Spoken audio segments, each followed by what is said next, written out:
spill this. My name is Mike Byer. I'm an alcoholic. Through the grace of God and His gift to me, the program of Alcoholics Anonymous, lovingly and caringly delivered to me by people like you in rooms like this. I've not found it necessary or desirable to take a drink or a substitute drug, with the exception of caffeine, nicotine, and sugar, since October 7th, 1985. Y'all laugh. You know, we don't quit doing drugs. We just change the more socially acceptable ones.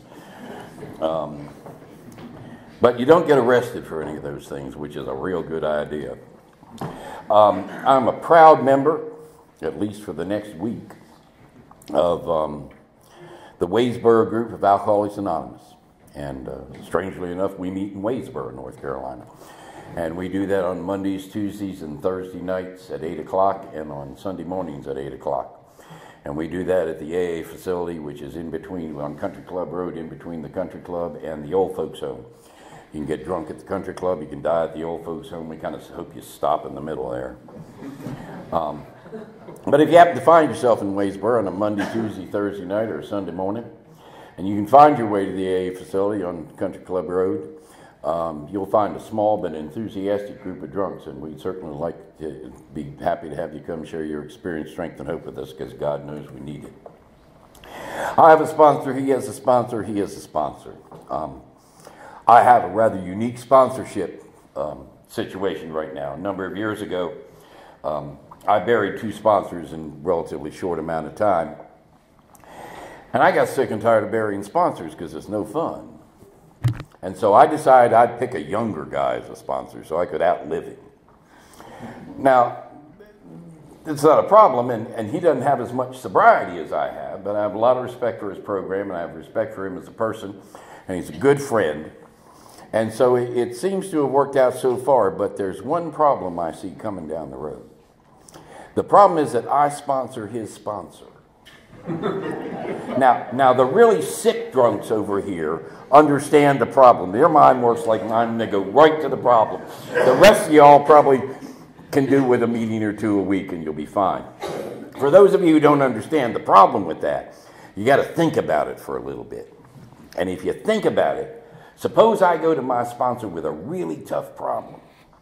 And it's so tough he doesn't know what to tell me, and he goes to his sponsor. And it's a really, really tough problem, and his sponsor has to go to his sponsor, which is me, and then I'm giving me advice, and the probability is I'm going to get drunk. Let's get me drunk and see if we can get me sober. I am the youngest child in an intensely Irish, intensely Southern, intensely alcoholic family. I was the baby of the family. I was the only boy, and I'm the only grandson of my grandfather with a Bye last name. Now, I wish I could tell you that I grew up, you know, and I was abused and everything was terrible, and that's how come I drank so much.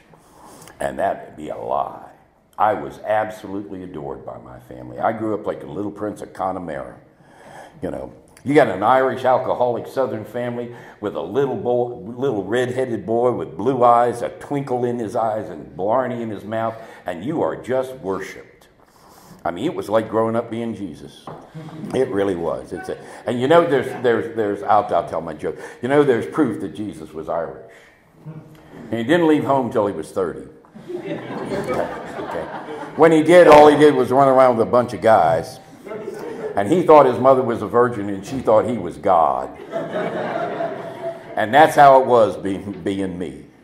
I mean, my family adored me. They worshiped the ground I walked on. But we're all drunks. We're all drunks.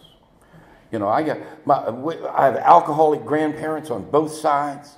I got alcoholic parents. I got alcoholic sisters. I got alcoholic uncles and aunts and cousins. Everybody's an alcoholic. Well, that's a lie. We have 2 people. I have 2 cousins who are not alcoholics, but we made them marry alcoholics so they'd fit into family gatherings. And we would gather frequently as a family, and strong drink would be taken, harsh words would be exchanged, punches would be thrown, and valuable antiques would be smashed, and then we'd all hug each other and talk about how wonderful it was that we loved each other and we were family. Now, I know other people who grew up in those kind of situations, And they talk about how they were emotionally scarred by it and how confusing and terrible it was. Proof positive I'm an alcoholic is I loved it. I absolutely adored it. I thought my family was the greatest thing in the whole wide world. When I was 8 years old, my fondest ambition in life was get old enough to get drunk, cuss somebody out, slap them upside the head, break something they loved, and then hug them and tell them how important they were to me. I loved it. My first marriage, we had the reception and then we had the party back at the house. And my first wife was there and she kept saying, come on, we got to go on our honeymoon. And I kept saying, we can't wait, we can't leave because the fight hadn't happened yet. And she kept bugging me, and I finally left. 45 minutes after I left, the fight happened. And by all reports, it was spectacular. And we got back from the honeymoon, and everybody was talking about the fight, and I turned and I said, see, we left too soon. And she didn't think that was a good idea. She didn't understand. She was not an alcoholic. I don't understand that. But that's the way I grew up. I was absolutely adored, I was absolutely worshipped, and I was absolutely terrified. I was scared to death. I covered it with a lot of bravado, a lot of arrogance, but I was scared to death inside. I didn't know what I was scared of, but I was scared. I found out later that what I was scared of was that you wouldn't think that I was as good as I wanted you to think I was. See, I was afraid that you would find out what was going on inside of me, and you would know that I couldn't handle this. And you'd find somebody else to be the little prince. And you would take away all the attention and all the adoration and all the approval that I got from my family. You know, and I would just be a normal, average person, and nobody'd walk around and worship me. And I was scared to death, because I knew inside that I didn't have what it takes to be as good as you thought I was. And so as a consequence, I shucked and conned and jived my way through childhood. You know, I'm not very smart, but I did good in school, so you'd think I was smart. I'm not particularly coordinated, but I did good at athletics, so you would think I was athletic. But I knew down deep inside that this was all just, this is all just a con. And so I lived in that terror, because I didn't want to lose the approval and everybody oohing and ahhing over me. And I developed a character trait that I think most alcoholics have. I can walk into a room of 100 people, and in 5 minutes I can tell you exactly what you want, and I give it right back to you. My friend Sean says it's like walking around with a mirror in front of your face. You just reflect what you see. And that's all fine and well and good, and everybody loves you. The problem with that is, have you ever seen the back of a mirror? It's nothing but black. And that was what was going on inside of me. And that lasted until I was 13 years old. And at 13 years old, I had my first official drink in a bark shed outside of a house in Whitmire, South Carolina. We go on to visit my great uncle Watts. And after supper, he and my daddy always used to take a walk. And he stood up and said, it's time for the boy. I was the boy. That's what they called me in the house. There was another male cousin, but he was not the boy because he didn't have the right last name. And he said, it's time for the boy to come with us. And my great aunts all tisked, like Southern ladies do. And Mama stared daggers. And I went on the walk. We walked 25 feet outside, turned left into the bark shed. And I thought that was an awful short walk, but that's what happened. And we sat down on a bunch of crates there, and my great uncle pulled out a bottle of clear white liquid. I had no idea what it was. And he took a drink, and he went, and he said something real smart. And he talked a while.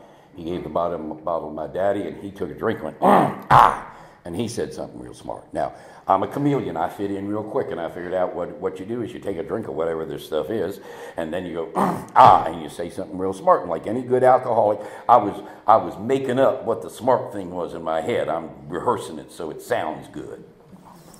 And I took the bottle, and I took a drink, and I tried with everything I had to say, and say my smart thing that I'd been practicing.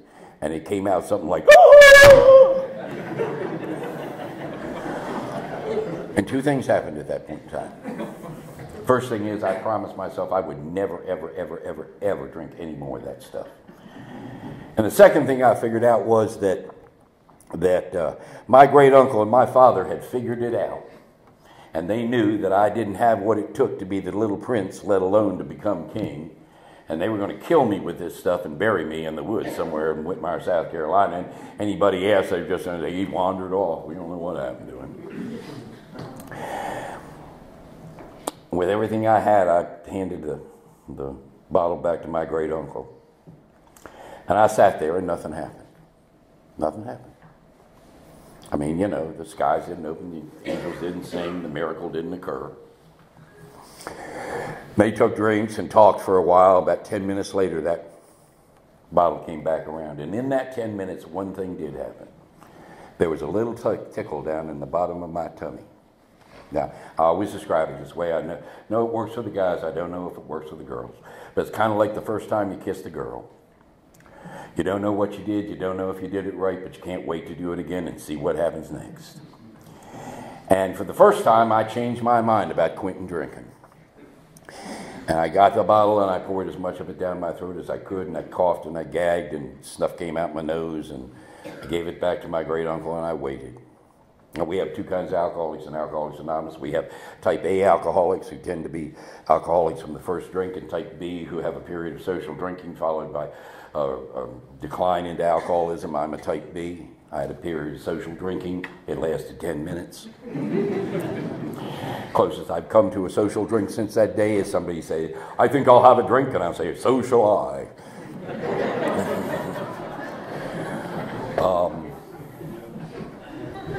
But it happened. The magic happened. The skies opened, the angels sang, the trumpets sounded, the stars shone bright, and for the first time in 13 years, I was okay. I wasn't drunk. I didn't do any of the stupid, ridiculous, disgusting things I would do later on. I wasn't loaded. I was just okay.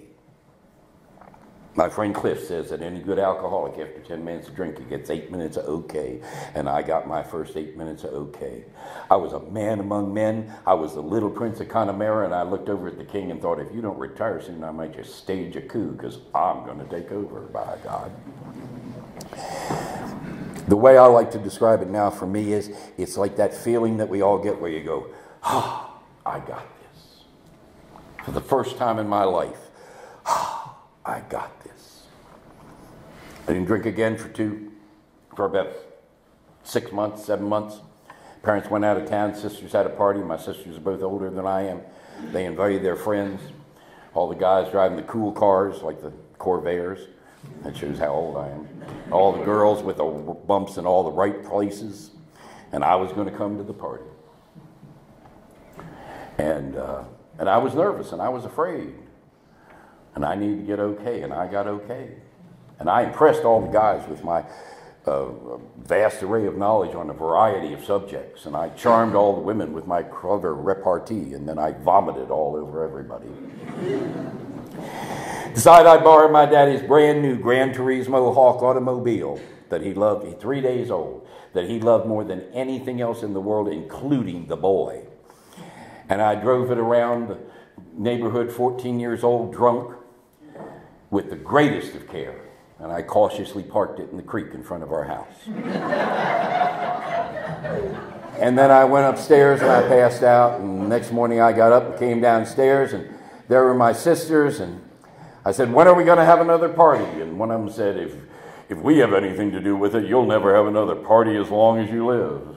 And the other one turned to me and said, you know, when you drink, you're worse than Daddy. And you had to go some to be worse than Daddy in our house. And that began a career of rampant alcoholism. For the next 25 years, I drank every chance I got. I always drank too much.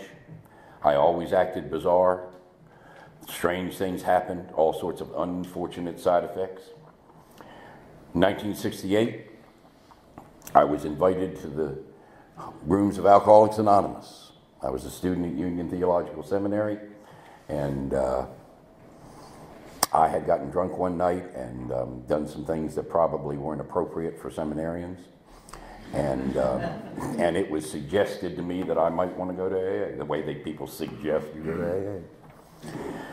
And And so I went. And I got here, and y'all were very nice, very welcoming, shook my hand, talked to me. Very nice people. They asked me why I was here. And I told you the truth. I told you I was a student in Union Theological Seminary, and it was suggested to me that I come by to an AA meeting in case I ever ran into anybody in my parish with a drinking problem, so I'd know where to send them.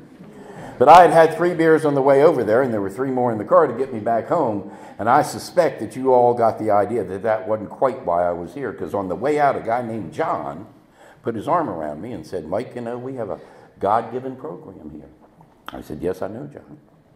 And my parents had attended AA, so I knew about this. And he said, "We have 12 God-given steps that perform miracles in people's lives." And I said, "I know that too, John." And he said, "But we find they work better if you don't drink." And I'm real glad he said that, because that meant I didn't have to come back anymore.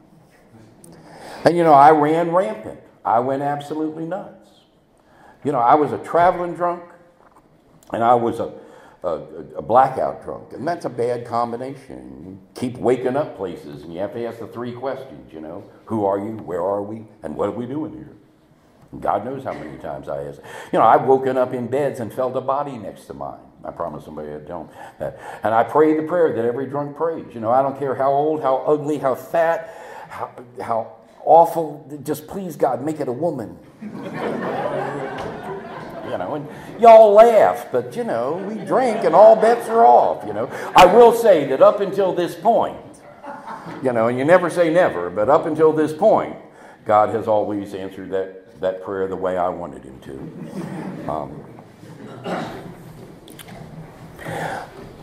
I will tell you one more story about what I was like, and then we'll get on to getting me sober. About a year before I came in the last time, and I have been in and out and in and out and in and out. I got ordained. I became a priest, and Episcopal priest, and you know, I go to a parish, and I get there, and I was the hip young guy, and after about 6 months or a year, I was a little different, and then about another year, I was a little weird, and another year, I was bizarre, and you know, and then the next year, you had to leave before you went to whatever's beyond bizarre. You know, but about a year before I quit drinking, I was in my house. I'd had a bad day at work, and a bad day at work was I couldn't drink as much as I wanted to. And I came home, and I pulled out my glass. You know, we all have our glass. It's a big glass, you know. And I filled it full of gin, and put a couple of ice cubes in there, and about that much tonic, because, you know, drinking straight gin is the kind of stuff drunks do. And so I put about that much tonic and squeezed a little lime in, and I went downstairs and I sat in my chair. We all have our chair, you know. It's like the neurotic spaceship. You take a trip and never leave the farm. And it was summertime, and the glass was sweating. And I took a draw off that gin, and it happened one more time. I got this. And I held the glass up to the sky, and I prayed the most earnest prayer I think I've ever prayed in my life. I said, "Thank you, God, thank you, God, thank you, God. Thank you, God, for making this so I can deal with that." That's why I drank. Because drinking fixed it. Drinking gave me that, I got this. And I could deal with all the stuff I had to deal with. On October 7th, 1985, I was invited to the office of the Bishop of the Diocese of Maryland. And it was a very insistent invitation. And I walked, and it was a Monday morning, it was 9 o'clock, and I knew there were only 2 reasons he could invite me there. And one was that he wanted to congratulate me on the spectacular job I was doing in the parish I was at. And the other was that there was some thorny theological problem threatening Western culture that only a brilliant mind like myself could help them solve. There was a third possibility I hadn't even thought about. And I walked in, and I cleared the door, and I immediately knew that I was about to become the victim or recipient of an alcohol intervention. And the reason I knew that was that there were 2 of the 3 Johnson Institute certified alcohol interventionists in the Diocese of Maryland sitting there. The reason I knew that they were 2 of the 3 Johnson Institute certified alcohol interventionists in the Diocese of Maryland was I was the 3rd Johnson Institute certified alcohol interventionist in the Diocese of Maryland. And I'll tell you the kind of drunk I was. Now, I know I've done 50 of these. I know the deal. In 1985, when you did these things, when you cleared the door, you knew there was a bed in a rehab for you, and you were going. You know, there were no other options. You know, you were going to go to the rehab, or you're going to walk out homeless. And I decided to negotiate. You know, I said, well, if you think my drinking's getting out of hand, I guess I could cut back. And one of the guys, a guy named Russ, laughed so hard he almost fell off his chair. I said, well, I guess I could quit. And they all sort of I said, well, if it's really that bad, I guess I could go back to A&A. And they just all nodded. And the bishop turned and said, here's the deal, Mike. Leaves the keys to your car, the keys to your house, the keys to the church, your checkbook, your credit cards, and your collar on my desk. And walk out of here and don't ever come back, or you can go to the rehab and stay sober. And I thought about it for a while, but it was 11 o'clock in the morning. I'm a very bad drunk. I'm going to weigh the options here. You know, okay, get sober or go live at 101 Kelvinator box. You know, those are my. And the real reason I went was it's 11 o'clock in the morning. I had my last drink at 7:15. And if you're the kind of drunk I was, and you had just gone 3 hours and 45 minutes without alcohol in your system, you knew that bad things were about to happen any minute now.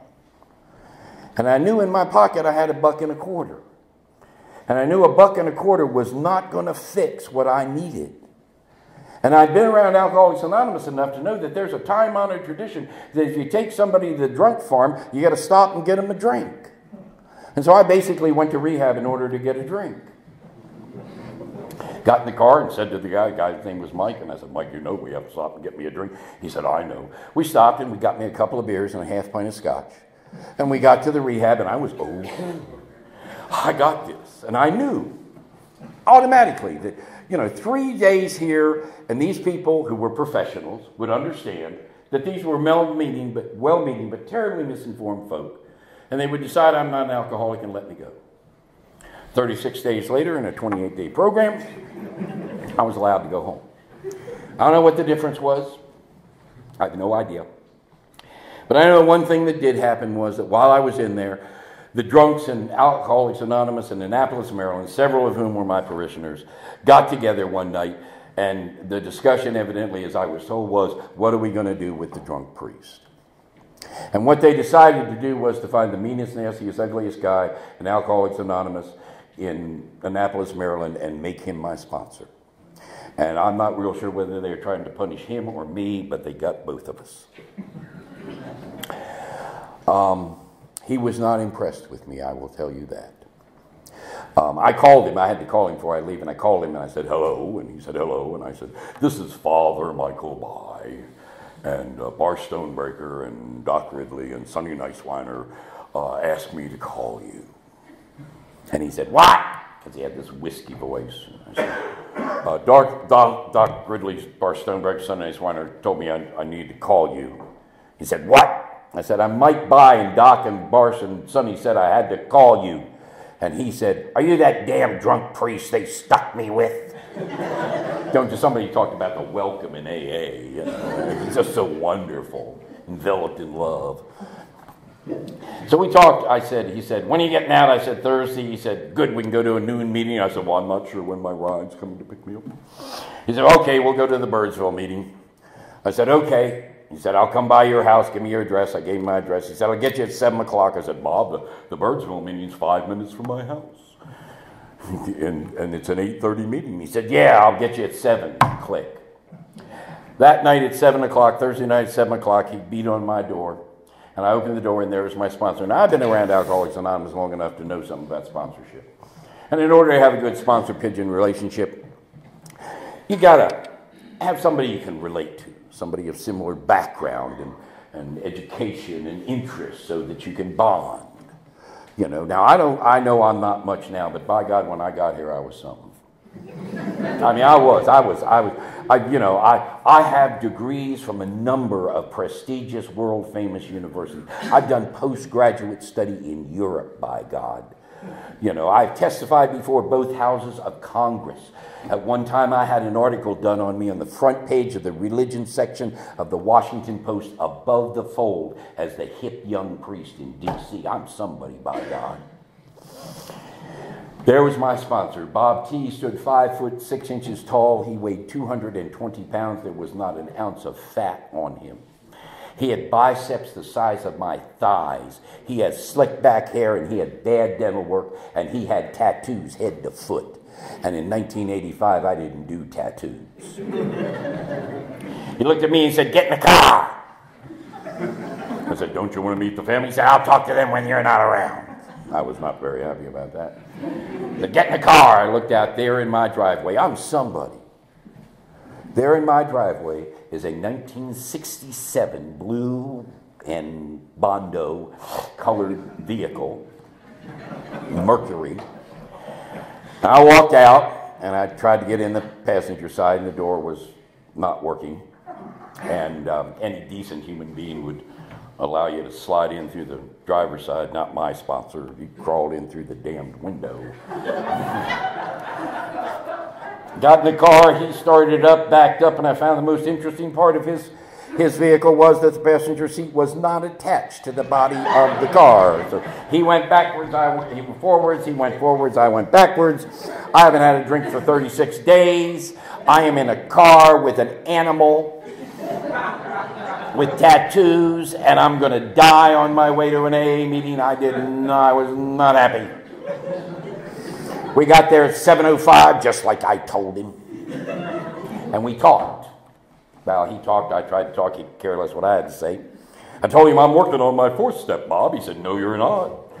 I said, "I beg your pardon?" He said, "Not if I'm your sponsor, and I'm your sponsor, and you're not working on 4th step." I said, "Well, what am I doing?" He said, "You're working on step 1A. I said, "I don't believe I understand 1A. Is that powerlessness?" He said, "No, 1A is the one that comes before 1. I said, "Well, what is step 1A? He said, "Get in the car." And that's what I did for the next 3 months. I got in the car every damn night. Got in the car. Went to the meeting, came home, got in the car. He pulls out, zoom, I'm in the back seat. Flying down the road, misses my street. I said, Bob, I think you missed the turn." "No, we're going to Denny's." Denny's. I am personally acquainted with the head chef at Le Leon d'Or restaurant in the Watergate Hotel in Washington, D.C. I can get a table anytime I want. I don't do Denny's. We arrive at Denny's. There are 3 other tattooed people. We sit in the corner where the 2 windows meet, so if anybody, they can see me with the tattooed animals. They talk. I try to talk. Nobody cares less what I'd say. 11 o'clock, we leave, go home.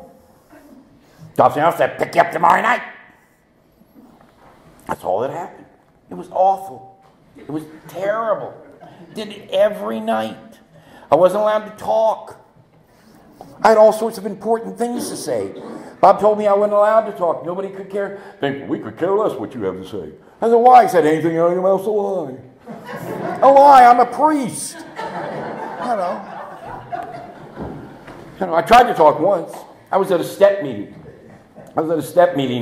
We had done 4 the week before. We were doing 6 the next week, so I knew we were going to do 5. I spent all week reading everything I could on step 5. Hell, I read Augustine's Confessions, for God's sakes. I knew everything. I got there, it came around to my turn. I said, "My name's Mike By, and I'm an alcoholic." And what I was supposed to say is, "I need to listen." That's what Bob told me I had to say. I asked him once why I said that. He said, "Because you need to listen." And so he came around to me, and I said, "My name's Mike By, and I'm an alcoholic. And as many of you know, I'm a poom." And that's as far as I got.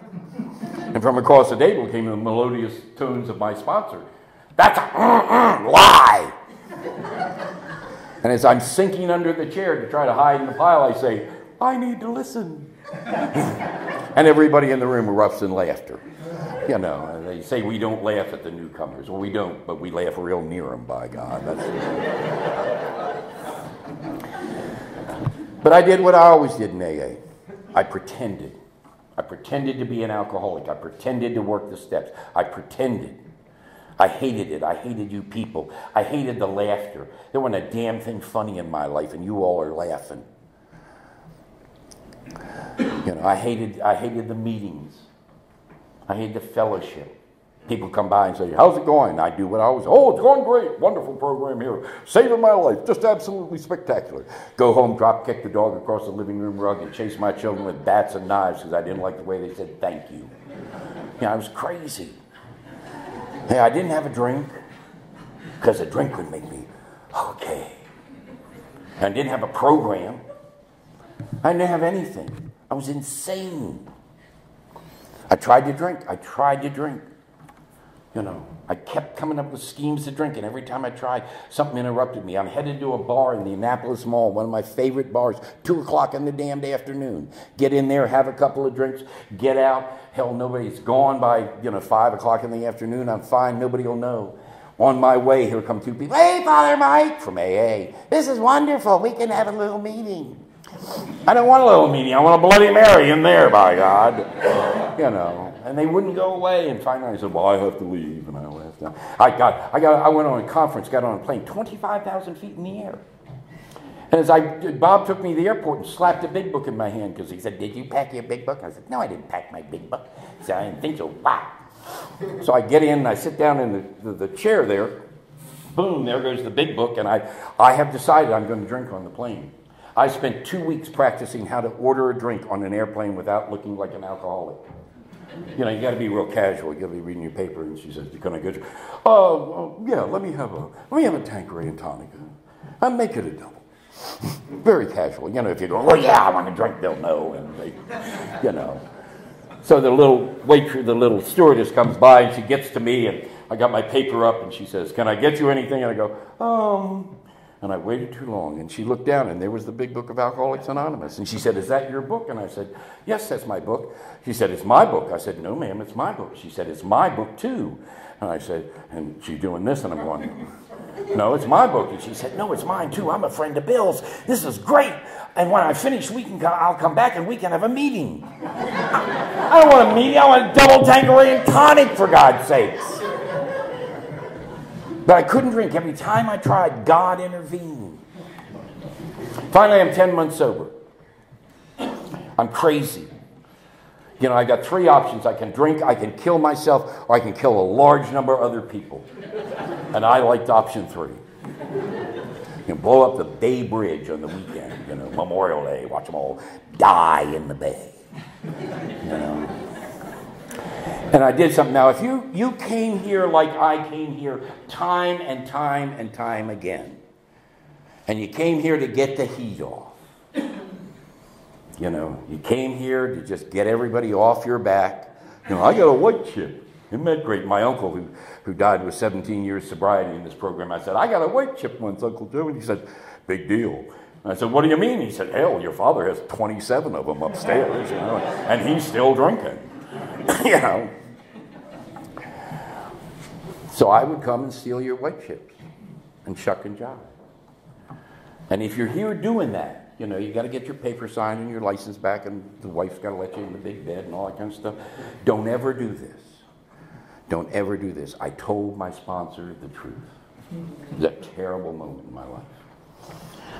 But I told him how crazy I was. I told him how awful I was, and how terrible and how I hated it, this whole thing. And it was just awful and painful and just God. And he looked at me and he said, well, I guess life will just unfold the way it unfolds. That's real helpful. And I snapped. I was petrified of this man. I was scared to death. And I grabbed him by the shirt collar and I said, "You don't seem to understand. I'm going to kill somebody, and you just moved to the top of the list." Not that he had very far to go to get there. And he looked at me and he said, "Well, what do you want me to do?" And I said, "You're so damn smart. Why don't you tell me what to do?" And he said, "Why don't you join AA?" I said, "What do you think I've been doing for the last 10 months?" He said, "Visiting." And he was absolutely right. And I wish I could tell you I joined AA that day, but I waited 3 months. And a month after my first anniversary, I woke up at 2 o'clock in the morning in the worst emotional pain I've ever been in my life. And I was crying and I had no idea why. And I rolled out of bed and I knelt down at the side of my bed and I looked up at the ceiling and I said, "Dear God, please help me." And what I believe is that that's when I hit my second bottom. I think there are 2 surrenders in this program. One's the alcohol and the other's the program. And that's when I hit the bottom. And I think that's the same bottom we all get to. The external circumstances of each of our lives might differ. You know, it might be jail or divorce or lost job. Or I have a friend of mine who threw up in his Mercedes, you know. What kind of drunk is that? You know, honest to God, he's closed a deal to make $250,000. And he partied a little too much, and he's driving back to Columbia, and he decided he was too drunk to drive. I mean, that's a disgrace to alcoholics everywhere. You know? And he pulled over to the side of the road, passed out, and threw up in his Mercedes, woke up and said, "Gee, I must have a problem. I think I'll go to a rehab and then AA." And he's still sober today. You know, he had a big house and a beautiful wife and kids and money and a job, and yeah, I have no idea what that's like, but I never get any of the pigeons like that. You know, my guys are always homeless under the bridge. You know,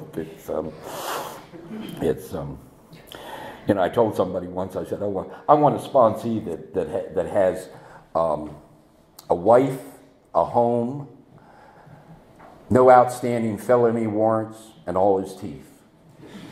And I got one. And honest to God, 3 weeks after I became his sponsor, he was arrested on several major felony charges. His wife threw him out of the home and he got fired. And I said, "You better not have me as a sponsor because your teeth are going to fall out in a day or two." But what happened was that I leaned down and I leaned up and I looked at the sky and I said, "Dear God, please help me." For the first time in my life, I think I heard the voice of God. And said, "Why don't you join AA?" Who knew that Bob sounded like God or God sounded like Bob or whatever. But I got up and I went downstairs and I opened the Blue Book of Alcoholics Anonymous, and for the first time in my life I put Mike in those pages. You see, up until that point, I had come to AA and I tried to fit AA into my life, and those parts that didn't fit I trimmed off. This time I began to fit my life into AA, and those parts of my life that didn't fit had to be trimmed off. 2 weeks later, Bob came to me and said, "You got to find a new sponsor."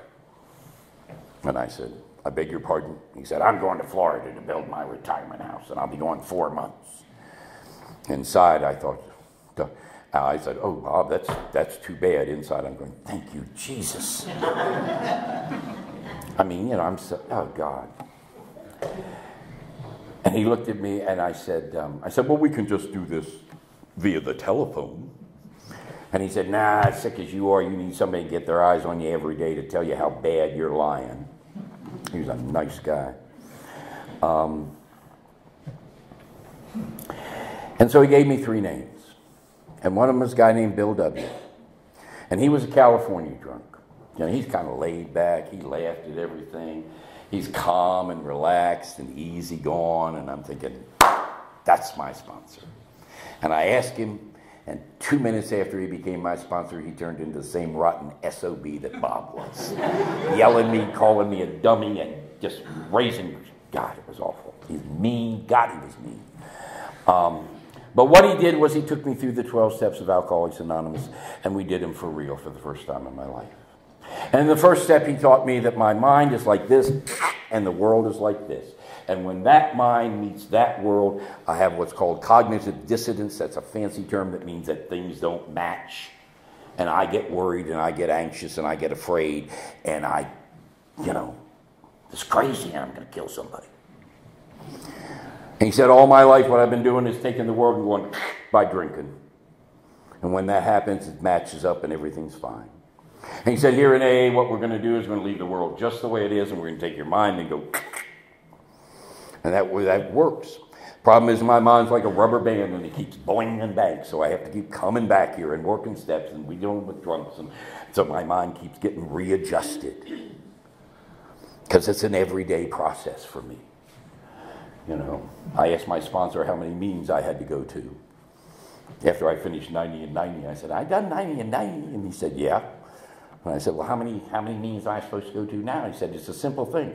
If the name of the day ends in Y, you better be there. You know, it's real simple. That's the truth. You know, because I go nuts real easy. You know, I spend more than 36 hours without talking to a drunk, and the people who live up there are not my friends. You know, they want to kill me. They really do. They are not my... I don't know how they got there. I didn't invite them. But they're up there and they're screaming all the time. And they're stupid. You know, there's one guy sits up front and he says, I don't know about anybody else, but I'm going to go have a drink and think about this. You know, and I'm saying, okay, you know, thank God after some time in this program, I've added some tenets.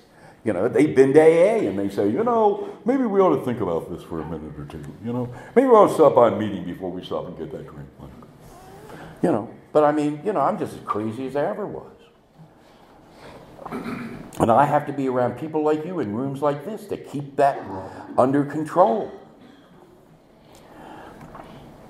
Anyway, so we got step 2, and he introduced me to a God of his understanding. You know, I knew a lot about God. Hell, I had a degree in God. I worked for God. You know, I knew a lot about God. I didn't know God. I didn't have a relationship with God. He introduced me to a God I never knew about that I could have a relationship with. Step 3, I made a decision to turn my will and my life over to the care of God. That was awful. I'm not good with English.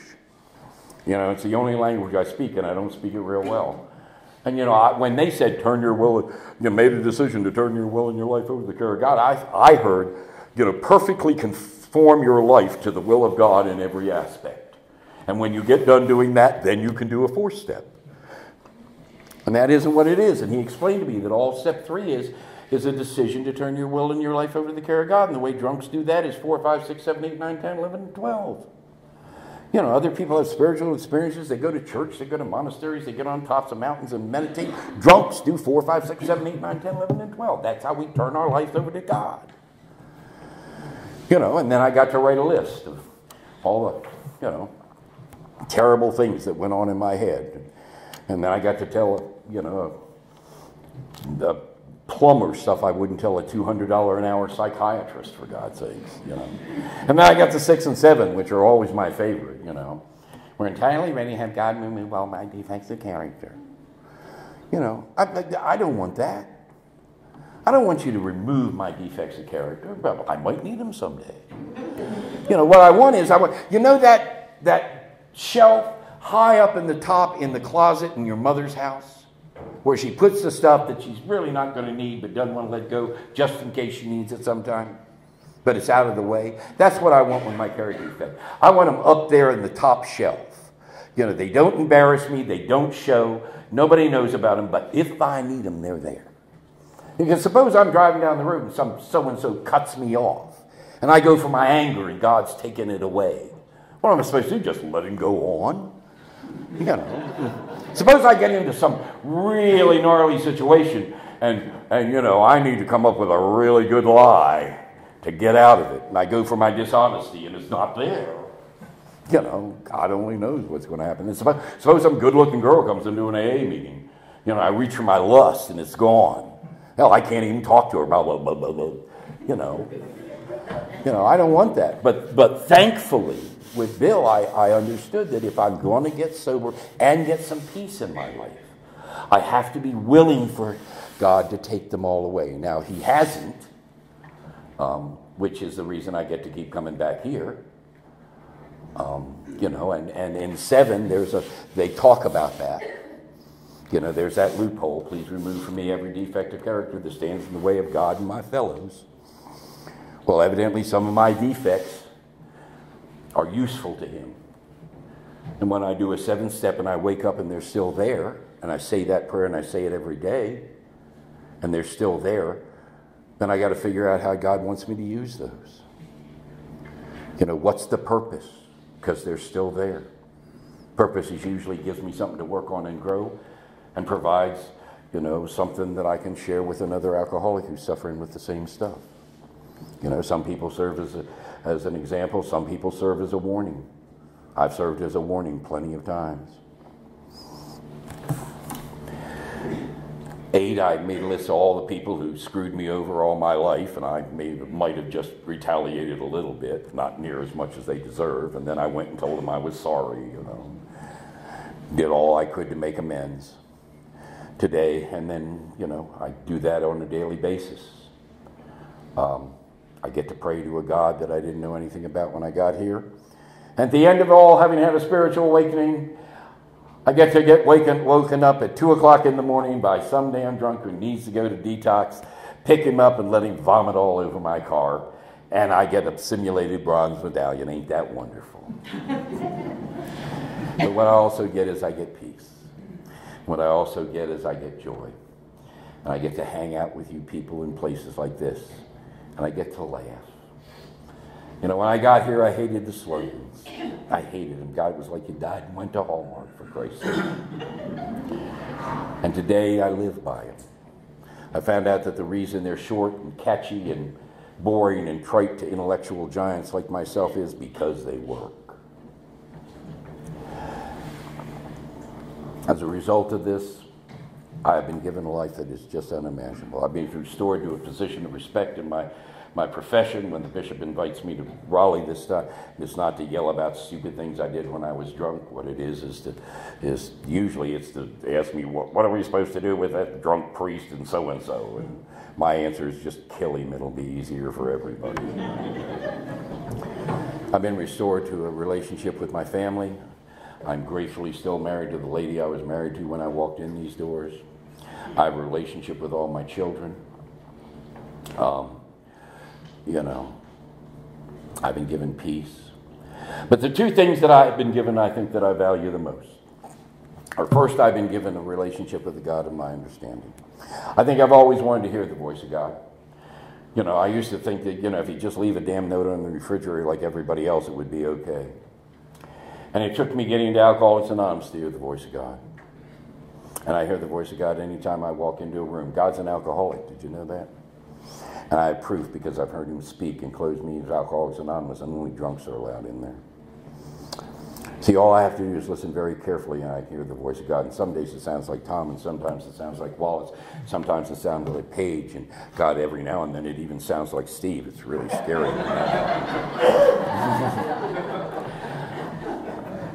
If you have a problem in your life and you want to hear the voice of God, go to a meeting of Alcoholics Anonymous. Listen very carefully to everything everybody says. If your God's anything like my God, listen to the person you hate the most, the guy who is not going to stay sober and is just a jerk. Because my God always picks him to deliver the message, and I have to go up and say, thank you for what you said. He thinks I like him, and it's just awful. But I get the message. I get the message from God, and I get a good life. The other thing I value the most about my sobriety is that I'm lucky enough to hang out in rooms like this with people like you, because you are the finest people in the world. If you're in here and you have no other reasons to stay sober tonight, stay sober so you can hang out with these people. I'm going to tell you one story, and it's important. I'm going to go over a little bit, and I apologize. My father died. He was drunk the night before he died. He attended Alcoholics Anonymous for 42 years. The longest period of sobriety he got was 2 years and 10 months. He was drunk the night before he died. At the funeral, I was standing by the podium where the people sign in, and I looked in the door, and in came some people I knew. It was George I., who was his sponsor, and his wife Marie, and John G., and Bill W., and Johnny H., in Myrtle Beach. And they had come to my father's funeral. And I shook their hands and greeted them warmly. I knew them. I was about a little over a year sober. And I greeted them warmly, and I said how important it was they were there, and I was sure that Mama would be glad to see them. And we talked very briefly, and they went in to say hello to my mother and my sisters and pay their respects. Behind them were about 25 people. And they all came up and they shook my hand, and each of them said, either I knew your father from the home group, or I didn't know your father, but he's a member of the home group, and blah, blah, blah, blah, blah, blah, blah, blah. And after that was done, my sister came out and she stayed, and I went inside, and I went to see John and George and Bill and Johnny. And I was standing there, and I said, what are all these guys from the home group doing here? And John G. turned and said, because I got sober in Annapolis, and he said, I don't know how y'all do it up north, but down here we bury our own. And I had a year and a month sober, so I knew everything. And I said, what do you mean bury your own? He said, he was a member of our home group. I said, no, he wasn't. He was drunk the night before he died. I've never seen John G. mad in my life, and fire shot out of his eyes. He's a little short guy, started sticking his finger up my nose. Buddy. And I said, what do you mean? He said, down here we have a third tradition, and it's the only requirement for membership is a desire to stop drinking. Your father had the desire, he wouldn't have been coming back for 42 years. Now, I don't know about up there, but down here we bury our own, and he was a member of our home group. I don't know any place else in the world that happens. I know absolutely no place else or no other group of people who does that. It's not happening. It doesn't even happen in the church. We have a tradition, and he was a member. Always end with the same joke. Two men drinking in a bar in Alaska. One was a very religious man. One was an atheist. Atheist said to the very religious man, I don't believe in your God. Very religious man said, why not? He said, well, I gave your God a chance to prove himself, and he failed. Very religious man said, well, tell me about it.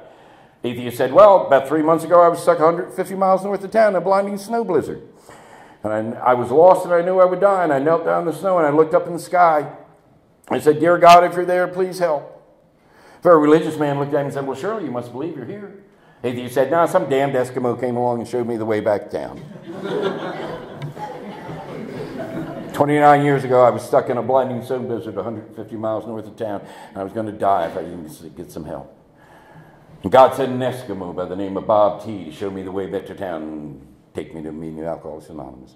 Numerous times in the last 29 years, I've been stuck in that same blinding snow blizzard, that same 150 miles north of town, and every time God has sent an Eskimo to show me the way back to town and to sit my butt in a seat in the meeting of Alcoholics Anonymous. If you have any problems or difficulties in your life tonight, I pray to God He will send you an Eskimo to show you the way back to town. If you're looking for one, be careful for a guy who says, get in the car. I believe in the power of prayer. Tonight when I kneel down by my bedside, I will ask the God of my understanding if each and every one of you can have 24 more hours of this life. If you happen to have a God of your understanding, if you happen to be in communication with that God in the near future, and if you happen to remember it, I would deeply appreciate it if you ask the God of your understanding if I can have 24 more hours of this life, because I absolutely adore it. Thank you all very much for 12-stepping me one more time this evening.